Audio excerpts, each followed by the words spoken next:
அரசியல் நிறைய தியாகம் பண்ணியிருக்காரு, சிறைக்கு போயிருக்காரு. ஆனா அவர் வன்னிய சமுதாயத்தை சேர்ந்தவர் இருந்தாலும் அவருக்கு துணை முதல்வர் பதவி மறுக்கப்பட்டிருக்கு அப்படின்னு சொல்லியிருக்காரு. நான் தான் முதல்ல அதை கேட்டேன். இப்போ பார்த்துருப்பீங்கன்னு நினைக்கிறேன். எங்கள் ஐயாவுக்கு கொடுக்கக்கூடாதான்னு கேட்டது நான் தான். அது முதல்ல அதை ஐயா சொல்லியிருக்கிறாங்க. அந்த ஆதங்கம் வந்து ஒவ்வொரு தமிழ் மகனுக்கும் இருக்கும். எங்கள் ஐயா அன்புமணிக்குன்னு இல்லை, எல்லா தமிழனுக்கும் இருக்கும். இப்போ நீங்கள் இப்படி பாருங்களேன், நீங்கள் சனாதனம்ங்கிறீங்க. சனாதனம் பிறப்பினாலே ஒருவருக்கு உயர்ந்த பதவி வந்திருக்குங்கிற அமைப்பு இருக்குல்ல, கிடைச்சிருங்கிற ஒரு அமைப்பு இருக்குல்ல, அதை எப்படி பார்க்குறீங்க? அதுதான் சனாதனம். இந்த இடத்துல அவர் பிறந்துட்டதுனாலேயே எளிதாக அவருக்கு அந்த பதவி வந்துடும், உயர் பதவி கிட்டிருங்கிற அமைப்பு இருக்குல்ல, அந்த நிலைமை இருக்குல்ல, அதுக்கு பேர் தான் சனாதனம். உங்கள் அப்பா இருப்பார், அப்புறம் நீங்கள் வருவீங்க, இப்போ நீங்கள் இருப்பீங்க, உங்கள் மகன் வருவார். இவ்வளவு பெரிய நாட்டுக்குள்ளே இல்லாத துணை முதல்வர் உங்கள் வீட்டுக்குள்ளே தான் வருவாராங்கிற கேள்வியை நீங்கள் எழுப்பி பார்க்கணும். அதுக்கு தான் நீங்கள் குடிவாரியாக கணக்கெடுங்கிறோம் நாங்கள். அப்படிதானே நீங்கள் பார்க்கணும். இப்போ நீங்கள் எந்த வழியில் எங்கள் ஐயா துரைமுருகனை தாண்டி தம்பி உதயநிதிக்கு தகுதி வந்துருச்சுன்னு கொடுத்தீங்க?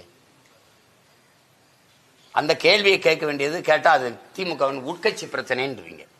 நீங்கள் முற்போக்கு பேசுனீங்க, சுயமரியாதை பேசுனீங்க, எல்லாம் பேசுனீங்க, பகுத்தறிவு பேசுனீங்க. கடைசியாக நீங்கள் முற்போக்குவாதிகளை, சீர்திருத்தவாதிகளை, புரட்சியவாதிகளை உருவாக்குவதில் கொத்தடிமைகளை உருவாக்கி வச்சுட்டீங்க. ஒரு முன்னாள் சட்டமன்ற உறுப்பினரே இனமான பேராசிரியர் விருதை பெற்றுட்டு அவரே பேசுறாரு, எங்களை கலைஞர் வீட்டினுடைய கொத்தடிமைகள் என்று கூட சொல்லுங்கள், எங்களுக்கு பெருமைதான்னு பேச வச்சுட்டீங்க. நான் சொல்லல, அவரே சொல்றாரு நாங்க கொத்தடிமைகள் தான். இதை நம்ம ரெண்டு பேரும் பேசி என்ன இருக்குது? முதல்ல இந்த மாதிரி கொடுக்க போறாங்கும் போதே நான் தான் இதை பேசினேன். இப்ப என்னுடைய பேச்சு இருக்கு, காணொலியில இருக்கு. ஏன் நீங்க எங்க ஐயாவுக்கு கொடுக்க கூடாது அப்படின்னு அப்ப கூட சொன்னேன். இடைக்கால இவர் அமெரிக்கா போகும்போது இடைக்கால முதல்வர் எடுக்க போறதா கூட பேச்சு வந்தது. அந்த வாய்ப்பையாவது எங்க ஐயாவுக்கு கொடுங்கன்னு கூட நான் பேசினேன். அண்ணா காலத்திலிருந்து ஐயா கருணாநிதி அவருடைய காலத்திலிருந்து வந்த ஒருத்தர், இவருக்கு எம்ஜிஆர் காசில் படிச்சவர் இவரு. அவர் நினைச்சிருந்தா எம்ஜிஆர் கூடவே இருந்திருக்கலாம். அவ்வளவு இது அது. இப்ப அதை போய் நம்ம பேசி ஒன்றும் இல்லையே. நம்ம இதை கேட்குற எல்லாருக்கும் உங்களுக்கு வருத்தம் வருதா? அதுல இருக்கா?